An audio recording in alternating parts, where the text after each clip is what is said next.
ଏବେ ଗଞ୍ଜାମ ଅପରାଧୀ ମାନଙ୍କର ଆଡ୍ଡା ପାଲଟି ଯାଇଛି। କବିସୂର୍ଯ୍ୟନଗର ନିର୍ବାଚନ ମଣ୍ଡଳୀ ବେଗୁନିଆପଡା ବଜାରରେ ଦିନ 2 ପହରରେ ଜଣେ ଯୁବକକୁ ଗୋଡେଇ ଗୋଡେଇ ଧାରୁଆ ଅସ୍ତ୍ରରେ ଆକ୍ରମଣ କରାଯାଇଛି। ଘଟଣା ଅତ୍ୟନ୍ତ ଉଦ୍ବେଗଜନକ। ଏ ଘଟଣା କେବଳ ଜଣେ ବ୍ୟକ୍ତିଙ୍କ ଉପରେ ଆକ୍ରମଣ ନୁହେଁ, ଏହା ସାଧାରଣ ଲୋକଙ୍କ ସୁରକ୍ଷା ଭାବନା ଉପରେ ଆକ୍ରମଣ।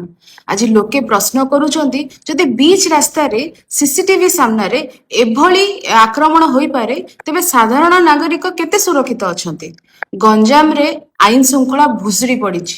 ଏହି ଘଟଣା ମଧ୍ୟ ସେହି ଚିନ୍ତାକୁ ଆହୁରି ବଢେଇଛି। ସରକାର ଏହି ପ୍ରଶ୍ନର ଉତ୍ତର ଦେବା ଉଚିତ। ଆଜି ଓଡ଼ିଶାର ଲୋକଙ୍କ ସୁରକ୍ଷା କିପରି ସୁନିଶ୍ଚିତ ହେବ? ଏବେ ବି ଅପରାଧୀମାନେ ଫେରାର ଅଛନ୍ତି ଏବଂ ମୁଁ ପୁଲିସ ପ୍ରଶାସନକୁ ଦାବି କରୁଛି, ସିସିଟିଭି ଫୁଟେଜ ଆଧାରରେ ତୁରନ୍ତ ସମସ୍ତ ଅଭିଯୁକ୍ତଙ୍କୁ ଗିରଫ କରାଯାଉ ଏବଂ ନିରପେକ୍ଷ ତଦନ୍ତ ହଉ। ଏବଂ ଯେଉଁମାନେ ଦୋଷୀ ଅଛନ୍ତି, ଯେଉଁମାନେ ଏ ଉଦ୍ୟମ କରିଛନ୍ତି, ଏ ବ୍ରଡ୍ ଡେ ଲାଇଟରେ ମର୍ଡର କରିବାର ଚେଷ୍ଟା କରିଛନ୍ତି, ସେମାନଙ୍କୁ ଉପଯୁକ୍ତ ଦଣ୍ଡ ଦିଆଯାଉ। କବିସୂର୍ଯ୍ୟନଗର ନିର୍ବାଚନ ମଣ୍ଡଳୀ ବେଗୁନିଆପଡା ବଜାରରେ ଦିନ 2 ପହରରେ ଜଣେ ଯୁବକକୁ ଗୋଡେଇ ଗୋଡେଇ ଧାରୁଆ ଅସ୍ତ୍ରରେ ଆକ୍ରମଣ କରାଯାଇଛି।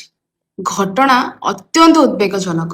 ଏ ଘଟଣା କେବଳ ଜଣେ ବ୍ୟକ୍ତିଙ୍କ ଉପରେ ଆକ୍ରମଣ ନୁହେଁ, ଏହା ସାଧାରଣ ଲୋକଙ୍କ ସୁରକ୍ଷା ଭାବନା ଉପରେ ଆକ୍ରମଣ। ଆଜି ଲୋକେ ପ୍ରଶ୍ନ କରୁଛନ୍ତି, ଯଦି ବିଚ୍ ରାସ୍ତାରେ ସିସିଟିଭି ସାମ୍ନାରେ ଏଭଳି ଆକ୍ରମଣ ହୋଇପାରେ, ତେବେ ସାଧାରଣ ନାଗରିକ କେତେ ସୁରକ୍ଷିତ ଅଛନ୍ତି? ଗଞ୍ଜାମରେ ଆଇନ ଶୃଙ୍ଖଳା ଭୁଷୁଡି ପଡିଛି। ଏହି ଘଟଣା ମଧ୍ୟ ସେହି ଚିନ୍ତାକୁ ଆହୁରି ବଢେଇଛି। ସରକାର ଏହି ପ୍ରଶ୍ନର ଉତ୍ତର ଦେବା ଉଚିତ। ଆଜି ଓଡ଼ିଶାର ଲୋକଙ୍କ ସୁରକ୍ଷା କିପରି ସୁନିଶ୍ଚିତ ହେବ? ଏବେ ବି ଅପରାଧୀମାନେ ଫେରାର ଅଛନ୍ତି ଏବଂ ମୁଁ ପୁଲିସ ପ୍ରଶାସନକୁ ଦାବି କରୁଛି, ସିସିଟିଭି ଫୁଟେଜ ଆଧାରରେ ତୁରନ୍ତ ସମସ୍ତ ଅଭିଯୁକ୍ତଙ୍କୁ ଗିରଫ କରାଯାଉ ଏବଂ ନିରପେକ୍ଷ ତଦନ୍ତ ହଉ।